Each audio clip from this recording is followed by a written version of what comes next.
해서 성숙한 신앙으로 가는 길을 우리가 함께 나누고 있습니다. 오늘은 이 말씀을 좀 한자어로 시작을 하려고 합니다. 주보 뒤에 말씀 높이에 한자 기록이 되어 있는데요.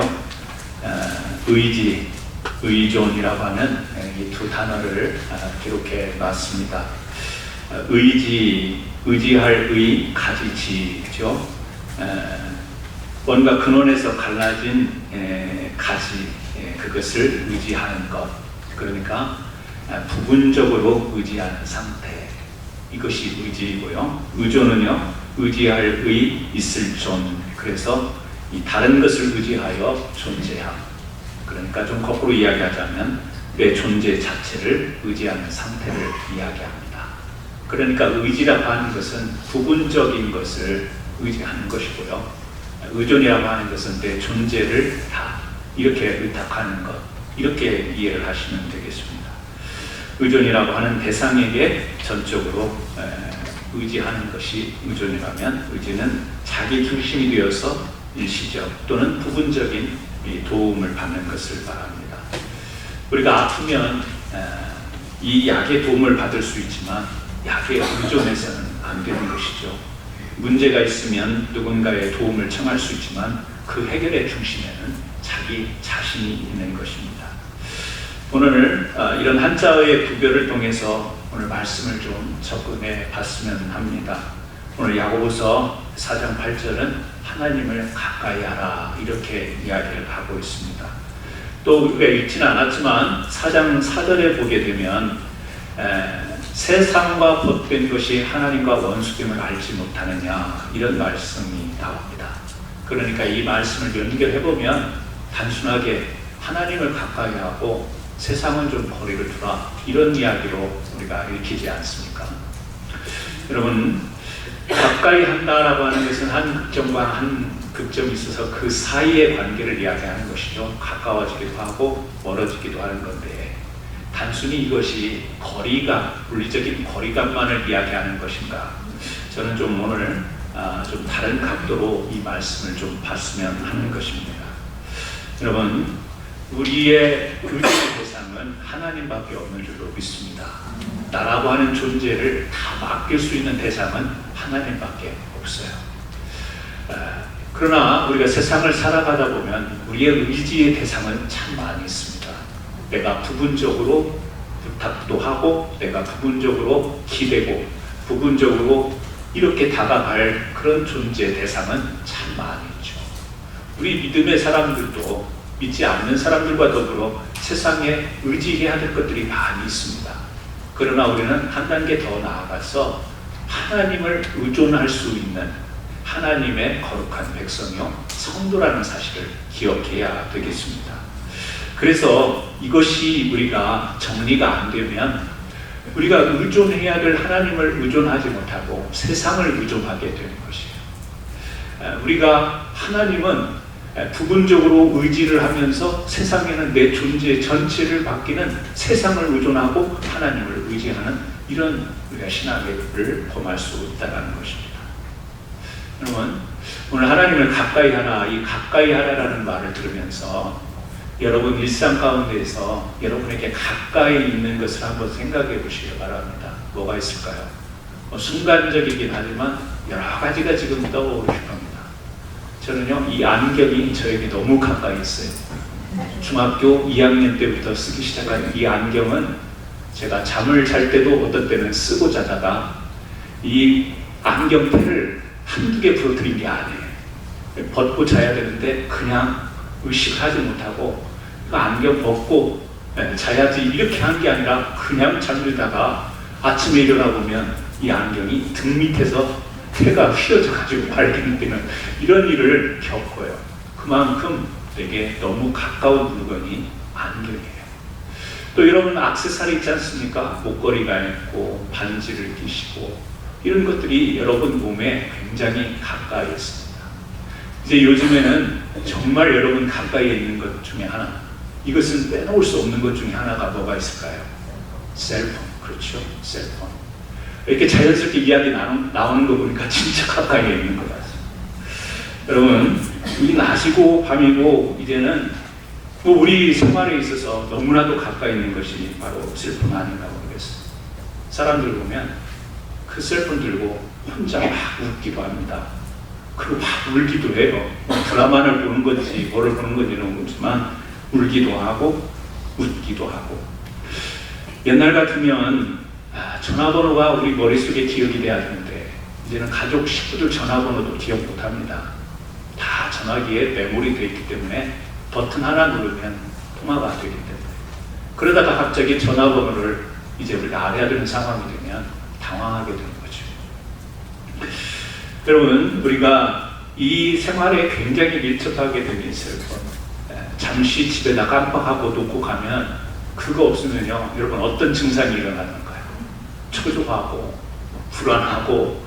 저도요, 집에다가 몇 번 전화기를 놓고 차를 타고 교회 오다가 뭐 잠시 교회 들렸다가 집에 가면 되는데도 불구하고 다시 차를 돌려서 집에 가서 전화기를 들고 와야만 마음이 안정이 되고 이렇습니다. 아마 여러분도 동일한 그런 느낌을 가지실 텐데, 여러분, 이 셀폰이라고 하는 것이 우리에게 이 편안한 삶의 도움인 것은 분명합니다. 우리가 의지가 되죠. 왜 그러냐면 우리의 감정도 기쁨도 이것을 통해 우리가 느낄 수 있는 것이고요. 뭐 지식, 정보, 이건 말할 것도 없지 않습니까? 이런 것을 다 거기에서 얻습니다. 지도도 찾고요. 또 심지어는 우리 금융 결제도 하지 않습니까? 은행 결제도 합니다.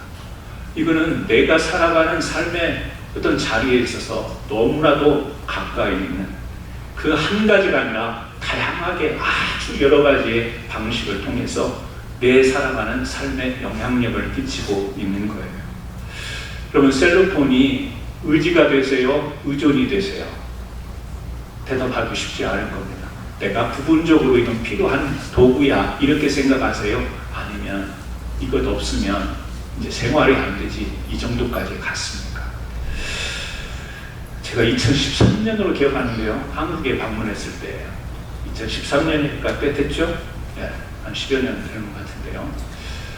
인천공항에 들려서 한 3주 한국에 있을 거니까 공항에서 렌탈하는 폰을, 로밍하면 비싸니까 이 렌탈폰을 하나 빌렸습니다. 미리 예약할 때 그냥 가장 저렴한 것으로 예약을 하고 갔어요. 그래서 주는데 보니까 이건 스마트폰이 아니죠. 옛날 폴더폰 아시죠? 뚜껑 열었다 닫았다 하는 거. 그 폰을 주는데 크게 그 대수가 있어요. 그냥 한국에서는 연락만 주고 받을 수 있으면, 이제 미국에 살다 보니까 좀 실용적이 되지 않습니까? 전화 통화만 하면 되지 하고 이제 그걸 들고 다녔는데요. 지인을 만났는데요, 제가 그 전화기를 딱 대놓으니까 전화기를 보고 웃고 저를 보면서 막 웃어요. 왜 웃을까요? 지금도 그런 구식을 들고 다니냐, 이런 의미죠. 한순간에 전화기 때문에 제가 웃은 사람이 돼버린 거예요. 한국의 지하철을 타면 여러분 느끼시겠지만 사람들이요, 옆에 쳐다보지 않습니다. 다 자기 전화기 보고요, 다 이어폰 보고 옆을 쳐다보질 않아요. 그런데 가끔 사람들이 힐끗힐끗 저를 쳐다보는 게 있어요. 왜냐하면 집에서 전화가 왔는데 전화를 딱 꺼내서 탁 하고 받았는데 그 순간에 사람들이 정면으로 보지 않고 힐끔힐끔 쳐다보는 게 느껴지는 거예요. 왜요? 아직도 저런 폰 쓰고 있는 사람이 있네, 뭐 이런 의미겠죠. 내게 가까이 있는 물건 하나인데 이것을 통해서 사람이 신식이 되기도 하고 부식이 되기도 하는 거예요. 우리 그렇잖아요. 내가 가지고 있는 물건 하나인데, 그래서 우리 여성분들은 어떤 백을 드는가에 따라서 그 사람이 세련되기도 하고, 뭔가 이렇게 패션에 아니면 어떤 스타일에 감각이 없는 사람이 되어지는 이런 평가를 받게 되는 겁니다. 이런 것만 그러나요? 우리가 타고 다니는 자동차, 우리가 살고 있는 하우스, 이런 것에 의해서 나라고 하는 존재가 그거에 의한 내 존재 규명이 되는 것이 아닌데도 불구하고 나는 내 안에 있는 생각과 마음과 내가 추구하는 이상이 있고 내 철학이 있고 내 신앙이 있는 것인데도 불구하고 내게 가까이 있는 것, 보여지는 것에 의해서 사람들에게 저 사람은 저런 사람이야 라고 하는 평가를 받는 그런 삶을 우리가 살아가게 되는 거예요. 나라고 하는 존재가 내게 가까이 있는 그 어떤 물질, 물건, 대상으로부터 규정 지어진다라고 하는 시대를 우리가 살아가고 있는 것입니다. 여러분, 우리 사람은 어떨까요? 사람이라고 하는 존재는 여러분, 우리가 이 많은 사람들의 관계 속에서 그런 이야기를 하지 않습니까? 사람은 적당한 관계를 유지하는 게 좋아. 경험상 그런 이야기를 합니다. 사람을 겪다 보면 우리도 모르는 사이에 그게 맞다고 고개가 끄덕여질 때가 있죠. 철학자 쇼펜하우어의 무학 가운데 호저 딜레마라는 이야기가 있습니다. 옛날에 제가 이 말씀을 드린 기억이 있는 것 같은데요. 고슴도치 같은 짐승이 있는데 가시가 굉장히 날카롭고 길어서 자기네들이 추울 때는 온도를 유지하기 위해서 이렇게 모여서 몸을 맞대야 되는데 그러다 보면 서로를 찌르기 때문에 추울 때는 같이 모여 있어야 되는데 가시에 찔리면 피가 나고 아프니까 적당한 거리를 유지해서 적당한 온도를 유지하는 이런 특성을 가진 짐승이라고 해요. 그래서 이 비유를 통해서 쇼펜하우어가 사람이라고 하는 존재도 적당한 거리 유지가 필요하다. 너무 다가가면 찌르게 되고 또 너무 멀리 가면 죽다라는 거죠. 비슷한 이야기를 한 그리스 철학자 디오게네스라는 사람이 있는데요. 이 사람은 사람을 대할 때는 불을 대하듯 해라 이런 이야기를 합니다. 불을 대하듯 해라. 다가갈 때 타지 않을 정도로 다가가고 또 좀 멀어질 때는 멀지 않도록 그런 관계를 유지해라. 이 불을 비유해서 이야기를 합니다. 이 디오게네스나 쇼펜하우어나 다 우리 사람의 관계를 적정한 거리를 유지할 것을 우리에게 이야기하고 있습니다. 여러분, 그렇습니다. 적절한 이 거리를 유지하라는 이 말 속에는 어떤 의미가 담겨 있을까요? 사람도 우리가 의존 욕구라는 게 있는데요. 기대고 싶은 게 있지 않습니까? 외로울 때, 힘들 때, 또 누군가한테 뭔가를 좀 다 털어놓고 이야기하면 속이 시원하지 않습니까? 뭔가 이렇게 의지할 대상이 우리 사람에게는 필요한데 그것은 우리에게 있어서 부분적인 거예요. 우리에게 있어서 부분적으로 그럴 수 있는 거죠. 또 사람이 살아가면서 그래야 되는 거죠. 그런데 이 사람에게 자신의 존재를 다 맡길 수 있는 대상이 사람이 아니라는 거예요. 왜 그렇죠? 사람이 유약성을 갖기 때문에요. 연약성을 갖기 때문에 그렇습니다. 연약함이라고 표현하면 좀 그렇지만 우리 사람에게는 기본적으로 그런 두 가지 특성이 있다고 하죠. 의지 욕구, 기대고 싶은 의지 욕구가 있는가 하면 독립 욕구가 있다는 거예요. 그때는 어느 때 보면 냉정하게 혼자, 그래서 사람이 변덕스럽게 보이고 간사하게 보이고 이럴 수 있는 게 우리는 이 두 가지를 안고 있기 때문에 여러분도 그렇지 않습니까? 많은 사람들하고 어울리면 좋겠고 좀 그 속에 들어가면 내가 좀 잠시 힘든 거 다 잊어버릴 것 같고 그러다가 어느 순간에는요 다 귀찮고 좀 사람들이 말하는 거 나를 생각해서 말해주는데 그것도 듣기 싫고 간섭 안 받았으면 좋겠고 그런 생각이 들 때가 있죠.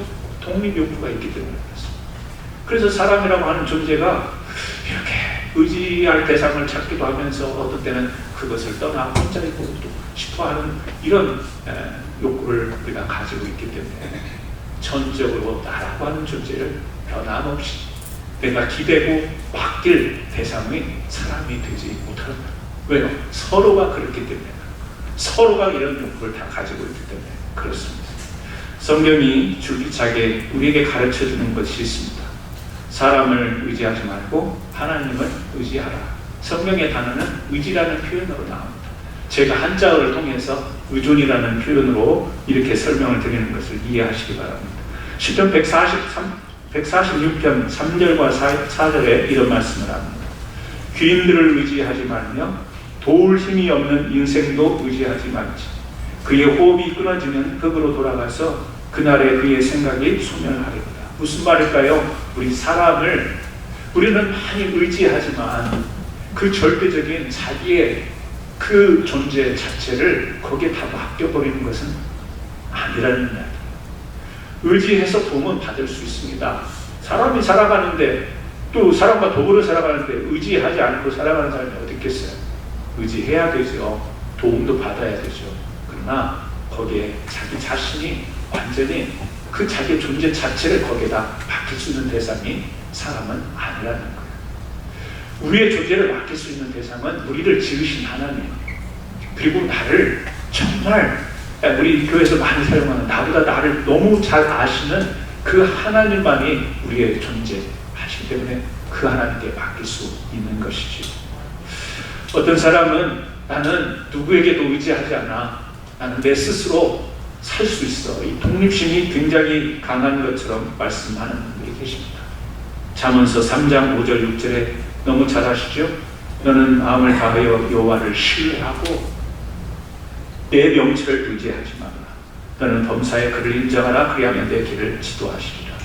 여러분, 내 명철, 너의 명철을 의지하지 말라. 단순히 머리의 명철, 똑똑함을 이야기하는 거겠어요? 자신의 존재 자체를 이야기하는 거겠죠. 나인데 나의 존재 자체를 내 스스로가 의지하지 못합니다. 여러분, 우리는 1분 뒤에 일을 알지 못합니다. 내일 일을 알지 못합니다. 건강했던 분이 어느 날 돌아가셨다는 소식을 우리는 듣고 살아갑니다. 그렇게 행복했던 사람이 파탄이 났다는 이야기를 듣고 삽니다.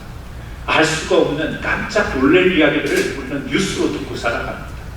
그 존재를 보면 그럴 일이 없을 것 같은데, 그 사람이 살아온 걸 보면, 그 사람의 건강 상태를 보면 그럴 존재가 아닌 것 같은데 그렇게 넘어집니다. 왜 그럴까요? 우리는 나의 존재조차도 내가 스스로 그 존재됨을 이끌어갈 힘이 우리에게 없다라고 하는 것이죠. 그래서 하나님은 그 이야기를 하는 거 아니겠어요? 사람이 호흡이 끊어지면 흙으로 돌아가는 유약한 존재이고, 또 우리가 다른 어떤 도움도 필요 없고 의지도 하지 않고 나 스스로 라고 하지만 너의 명철을 의지하지 말라. 우리 스스로가 우리의 존재를 규정할 수 없기 때문에 그렇습니다. 여러분, 오늘 우리는 하나님을 가까이 하라 이 말씀을 가까이 하는 것을 몰라서 하나님께 가까이 안 다가가요. 가까이 가지 말라, 세상과 겉하지 말라. 여러분, 세상과 겉하지 말라는 도대체 여기서 말하는 세상은 뭐예요? 겉이라는 것은 친구인데, 친구 사이는 보통 가까워야 친구라고 할 수 있는 거지, 먼 친구 이런 게 존재하나요? 친구라는 그 자체가 가까운 건데, 도대체 세상과 친구하지 말라는 하는 이 성경의 세상의 의미는 뭘까? 그러면 셀로폰도 액세서리도 꼬리도 우리가 소유하고 있는, 우리는 하나님이 나에게 주신 복이라고 생각하는데 그것을 세상 것으로 여러분 볼 수 있겠습니까? 집이며 자동차며 우리가 소유하고 있는 것들이 다 세상 것들이어서 그런 것들을 가까이 하면 그것이 친구가 되어서 그것은 하나님의 원수가 된다는 것을 여러분은 어떻게 받아들이시겠어요? 저는 세상 것 좋던데 많이 쓰시면 좋겠는데요. 인간이기 때문에 그런 욕심이 있는데요. 세상 것이 하나님의 원수가 된다는 이 말을 여러분 오해하지 마시기 바랍니다. 이 말은 간주법이죠. 아주 극한 표현을 쓴 겁니다. 우리는 세상의 것을 다 누리며 살고 도움을 받고 우리는 기대고 의지하면서 살아갑니다. 그러나 그것이 나의 존재됨이 돼서는 안 된다는 거예요. 그것은 나의 일부인 거예요. 내가 살아가려고 하다 보면 필요한 거예요. 도구가 되는 거예요. 내가 써야 되는 거예요. 내가 누려야 되는 것이지 그것이 나의 존재는 아니야. 그 나의 존재는 뭐예요? 하나님 앞에 부름받은 믿음의 사람, 하나님 앞에 도움받은 하나님의 성도, 이것이 우리의 존재됨이기 때문에 우리가 이것이 뒤바뀌어버리면 하나님께 나가는 것은 부분적인 것이 되고 세상을 살아가는 것이 내 인생의 전부가 되어버리면 여러분 이것이 뭐예요? 하나님을 가까이 하지 못하는 것이 되는 거예요. 세상 것이 좋아요, 필요해요, 있으면 더 행복해요. 그런데 이것이 내 존재됨 전체가 되어버리면, 그리고 하나님은 뭐예요? 주일날 한번 부분적으로 가서 의지하는 거예요.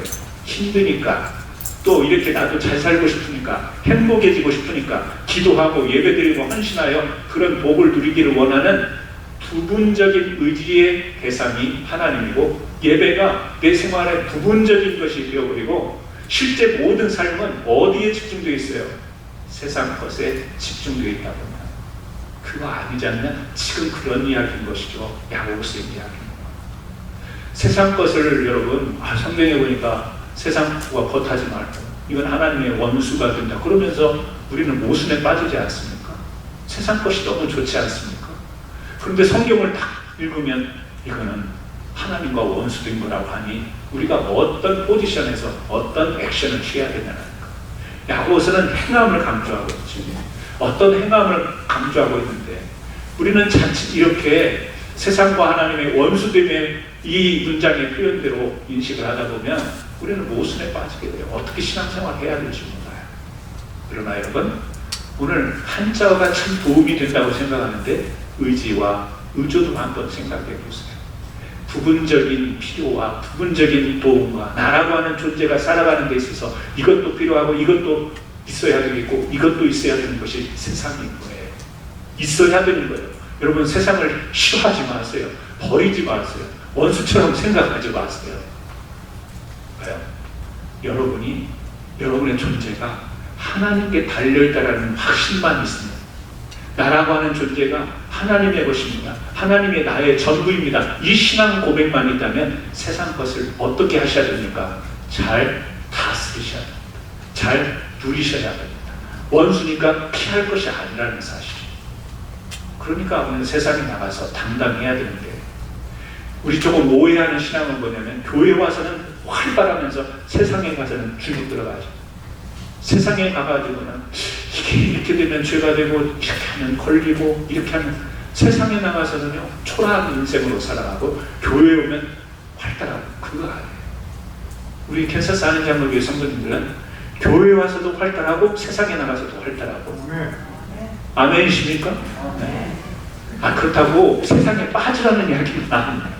다스리라는 이야기지. 다스리는 세상에 나와서도요 강하고 담대하게 나의 존재는 하나님으로부터 비롯되어 있고, 내가 세상에서 이렇게 살아갈 수 있는 것은 하나님이 지금 나와 함께 하시기 때문에, 비록 실수가 있고 넘어지고 인간의 욕구 때문에, 욕망 때문에 내가 좀 죄를 짓기도 하고 넘어지기도 하나 나를 버리지 않고 끝까지 붙들고 계신 하나님을 의지하여 이 세상에 주는 도움들을 잘 활용할 줄 아는 지혜로 그런 사람들이 들 때 우리의 행함이 이중적이지 않습니다.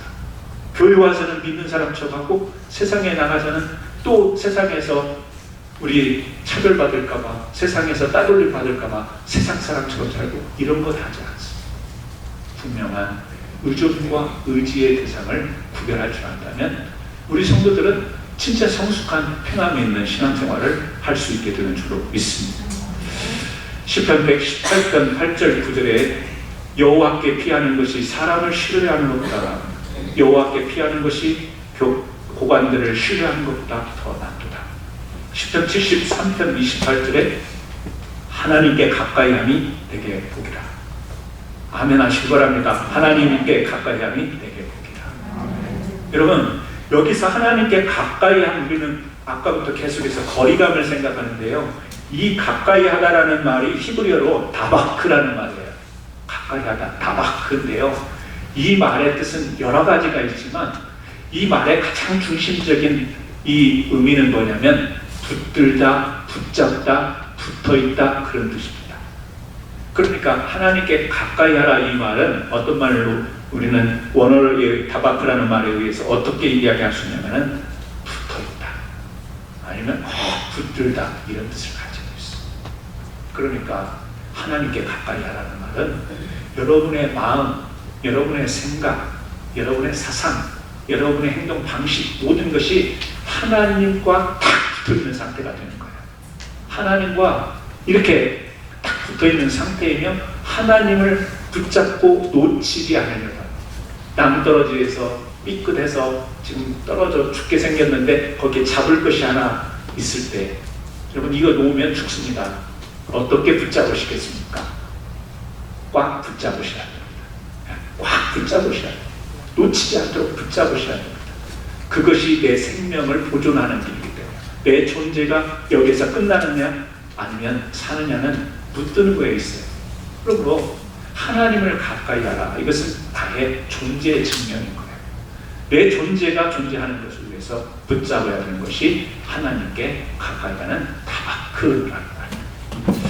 그러면 하나님을 의존할 때, 우리가 하나님을 의존할 때 뭐 그 자체로 모든 의미가 있지만 우리에게 주어지는 영성이 뭐죠?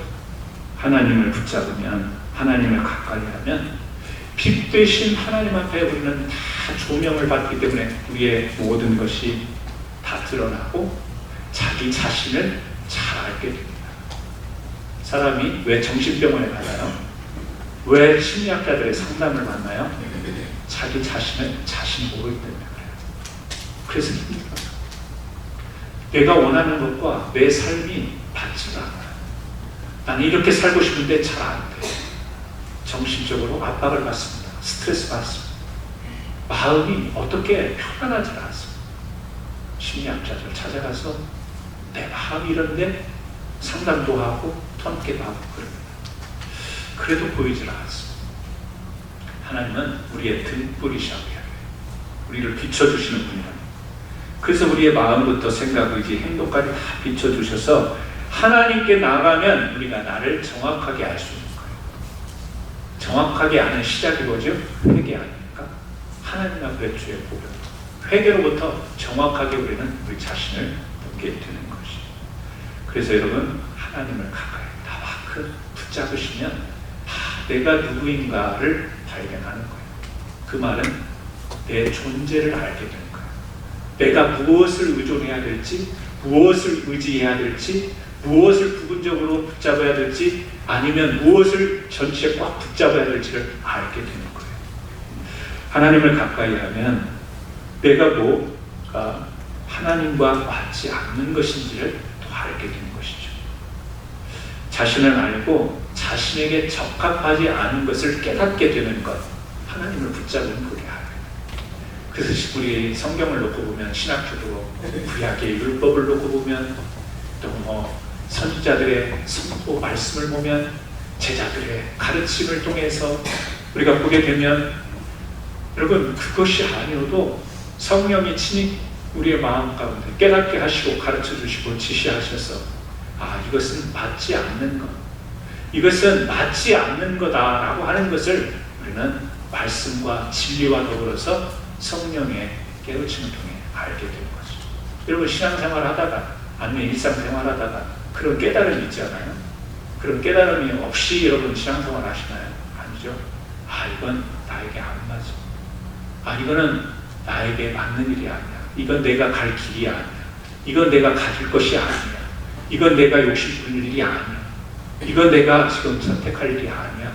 이런 구별을 여러분들이 쌓은 지식과 경륜도 있겠지만 하나님이 이미 말씀을 통해서 여러분 마음속에 새겨놓으신, 도장처럼 이렇게 새겨놓으신 그것을 통해서 분별하게 되는 능력을 이미 여러분들이 가지고 계시지 않습니까? 하나님을 가까이 하면 여러분 이런 은혜가 있어요. 분별을 하게 돼요. 하나님을 가까이 하면 하나님의 은혜를 깨닫게 돼요. 나를 발견하고 하나님과 맞지 않는 것을 분별할 줄 알며 또한 하나님이 내게 주신 은혜를 여러분 깨닫게 됩니다. 마태복음 7장 8절에 보면 거룩한 것을 개에게 주지 말며 너의 진주를 돼지 앞에 던지지 마라. 거룩한 것을 개에게 주지 말고 진주를 돼지에게 주지 말라는 거예요. 걸어주지 말라는 거예요. 왜 그렇죠? 개와 돼지로 표현되는 이 짐승은 그 보석의 가치를 알지 못하기 때문이에요. 하나님의 은혜를 정말 가치 있게 여기는 사람만이 그것을 은혜라고 이야기합니다. 세상에서 모든 사람에게 주신 일반적인 하나님의 일반 은총, 은혜가 있는데 그 가치를 아는 사람들은 이것이 하나님이 주신 복이다라고 그렇게 고백을 하지만 그것을 알지, 그 가치를 모르는 사람들은 당연한 것으로 여기는 거예요. 우연으로 여기는 것이고요. 그냥 그런 것으로 여기게 되어 있습니다. 여러분, 하나님이 우리에게 주시는 은혜, 여러분 각자에게 주시는 은혜, 여러분에게 주시는 은혜가 있는데 그 은혜를 여러분들은 알고 계십니까? 이것이 우리 가정에게 주신 하나님의 복이구나. 하나님은 우리에게 베풀어 주신 은총이구나. 하나님이 내게 주신 것이구나. 이거를 여러분 알고 계십니까? 인정하십니까? 그렇다면 여러분은 개가 아닙니다. 돼지가 아닙니다. 가치를 모르는 자들이 가치를 아는 하나님의 백성이에요. 하박은 하나님께 붙들려 있고 하나님을 붙잡고 하나님과 붙어 있는 사람들은 바로 하나님의 은혜의 가치를 아는 사람들이에요. 그래서 이렇게 하나님을 가까이 하는 것, 오늘 성경은 야고보 이 기자는 하나님을 가까이 하라. 그리하면 너희를 가까이 하시리라. 여러분, 하나님을 어떻게 가까이 하시겠습니까? 예배하는 것이 가까이 하는 거고, 기도하고 많이 하는 것이, 교회 봉사 열심히 하는 것이 가까이 하는 것입니다. 수도 없이 들었어요. 수도 없이 들었어요. 수도 없이 들었는데 보면 가까이 있지 않는 모습을 많이 발견합니다. 그걸로 하나님을 가까이 하고 가까이 하지 않는 것으로 우리가 생각할 수 있겠습니까? 좀 더 근원적으로 들어가 보면 진짜 나의 존재, 내가 나됨을 그렇게 있도록 하신 그 하나님께 붙어있는 이 하나님, 그래서 하나님을 전적으로 맡길 수 있고, 세상에 내가 의지되고 세상의 것이 소중하긴 하고 필요하긴 하지만 그것을 내 인생에 전부 알고 거기에 모든 힘을 다 쏟고 거기에 모든 에너지를 쏟고, 신앙은 부분적인 것으로 여긴다면 오늘 이 우리의 방향을 조금 교차하고 교체할 수 있는 필요를 오늘 우리가 말씀 가운데 느끼지 않겠습니까? 그래서요, 오늘 말씀을 좀 이렇게 마치려고 해요. 참 미국 사람들은 참 탁월한 언어 능력이 있는 것 같아요. 하나님께 가까이 가는 방법 3가지가 있다, 3T가 있다, 이렇게 이야기하는 것을 미국 사람들, 한국 사람도 그렇지만 참 잘 이 언어 감각이 있는 것 같아요. 하나님께 우리가 가까이 가는 3T. 첫째는 타임, 두 번째는 톡, 세 번째는 트러스트. 이렇게 이야기합니다. 타임, 뭐예요? 시간. 하나님께 가까이 하는 것, 이것은요, 우리가 하나님께 시간을 낼 마음이 있는가, 이것을 통해서 내가 하나님을 가까이 하는가를 한번 측정해 보라는 거예요. 우리가 시간 낼 마음, 누가 만나자고 해도요, 시간을 내가 없는 게 아닌데 시간 낼 마음이 없는 거죠. 그죠? 시간 낼 마음. 여러분, 하나님께 시간 낼 마음이 있으세요? 대답을 못 하시네요. 마음을 가졌으니까 이 자리에 온 거 아니에요, 지금. 하나님께 시간을 낼 마음이 있으니까 이 시간에 다른 거 할 수 있지만 예배 자리에 오신 거 아니에요. 예배뿐만 아니라 여러분, 우리 셀러폰 들고 24시간 그 나와요. 데이터가 하루에 몇 시간 자기가 사용했는가 한번 보세요. 보시면요, 엄청날걸요. 12시간 이상 될걸요. 네. 저도 쫙 놀랄 적이 있어요. 24시간 중에 제가 16시간에 핸드폰을 들고 있어요. 네. 뭐하니라고 도대체 그걸 그렇게 많이, 그 충격을 받아가지고 그대로 지금 줄이고 있잖아요. 그래요? 하나님께 시간 낼 마음 여러분 있으세요? 하나님께. 저는 이것이 어떤 방식이 됐든지, 기도가 됐든지, 예배가 됐든지, 묵상이 됐든지, 찬양을 하든지, 하나님께 시간 낼 마음이 있는 분들이 되기를 주의 이름으로 축원합니다. 토크, 하나님과의 대화죠. 사람이 누군가와 대화할 대상이 없으면 정말 외로운 거예요. 힘든 거예요. 내 말을 들어줄 사람이 없다라는 것은 비극은 아니겠지만 비극처럼 여겨져요. 그런데 그럴 때가 있잖아요. 내 말을 듣고 내가 이런 말을 해도 정말 고개를 끄덕여줄 그런 대상 찾기 쉽지 않지 않습니까? 그래서 우리는 눈에 보이는 사람을 찾게 돼 있는데, 하나님을 향해서 대화를 해야 된다는 것을 알면서도 어려운 게 뭐냐면 보이지 않기 때문에 그래요. 그래서 신앙의 어려움이 그거예요. 좀 보이면 쉽죠. 보이지 않는다라는 거. 그런데 하나님은 살아계시다고 해요. 우리를 다 들으신대요. 다 알고 계신대요. 그래서 중요한 게 뭐죠? 트러스트예요. 신뢰하는 거예요. 보이지는 않지만 하나님이 내 사정을 들어주셔. 보이지는 않지만 하나님이 알고 계셔. 하나님이 이 문제도 지금 일하고 계셔 라고 하는 이 트러스트가, 그래서 여러분 하나님께 시간 낼 수 있는 마음, 그리고 하나님 앞에 내 모든 사정과 여건과 방법을 알릴 수 있는 덕, 그리고 신뢰를 가지고 있다면 하나님께 가까이 가면서 세상의 것이 원수가 아니라 부분적으로 의지해야 될 대상이며 전적으로 의존해야 할 대상은 하나님이시다. 이것이 여러분에게 정리가 되셔서 이제 여러분의 생활이 영적인 질서가 있고 명성 있는 삶의 자리로 나가기를 예수님의 이름으로 축원합니다. 같이 기도하겠습니다. 그렇습니다. 하나님, 그냥 우리는 막연하게 기대고 싶은 대상을 찾고, 또 하나님도 그런 이 신앙의 내 마음의 대상 중에 한 분이었던 것이 아니라 전적인 내 존재를 맡길 수 있는 분은 하나님이고, 세상은 작은 것들을, 부분적인 것들을, 가지와 같은 것들을 의지할 대상인데 혹시 이 순서가 바뀌지는 않았습니까? 세상에 올인하고 세상 살이에 올인하고 세상 필요에 올인하는 그런 삶을 살고, 하나님은 부분적으로 그렇게 내가 붙잡은 부분은 없습니까? 한번 생각하면서 하나님을 가까이 하는 인생 되게 하옵소서. 우리 같이 한번 기도 드리시겠습니다. 하나님 아버지, 오늘 야고보서 4장의 말씀을 통해서 하나님을 가까이 하라는 말씀을 받습니다. 예배를 통해서도 기도를 통해서도 내 마음은 하나님과 가까이 있다라고 내가 그렇게 느끼고 살아가지만 실제 삶을 보면 하나님으로부터 멀어져 있는 나를 발견하게 됩니다. 내 마음이 하나님으로부터 멀어져 있고 메말라 있고 가시 돋쳐 있는 나를 발견할 때가 있습니다.